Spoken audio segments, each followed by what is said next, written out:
гэртээ эсвэл хааны газар ингээд хүчрхийлэлттэй өртөж эрхэн зөрчиж байгаа хүүхэд өөрөө сүүл рүүгээ гэмт хэрэгтэн болдог. Гэмт хэрэгт холбогддог гэж. Энэ талаар та нэг дэлгэрүүлж яриач. Тийм тэр ерөөсөө хүний хүмүүжлийн анхдагч орчин бол гэр бүл.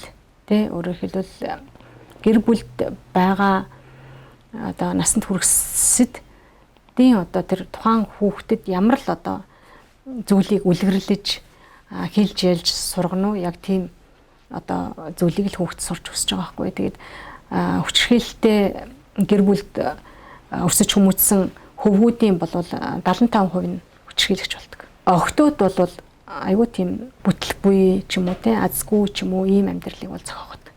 Эмэгтэйчүүдийн маань 3/2 нь одоо 2 дахь гэрлэлт 3 дахь гэрлэлтүүд байх жишээтэй.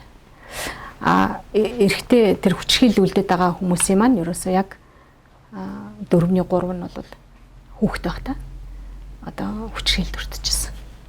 Өөрөөр хэлбэл аав нь ингэж харьцдаг байсан. Аав ээж хоёр нь одоо салсан тийм ээ. Одоо эсвэл ээж нь одоо гариг сэрцгийгээр ханддаг байсан ч гэх юм үү те. Ерөнхийдөө л одоо гэр бүлд одоо хэрүүл маргаан хүчрхийлэл тэгэл хин нэгнийгээ одоо хүлэн зөвшөөрөхгүй байх байдал тэгэл доромжлох энэ төр гэсэн ийм л их тэр сөрөг харилцааны сөрөг элементүүд бол байсан ийм л гэр бүл төссөн ийм хүмүүс ажиллагаад байгаа.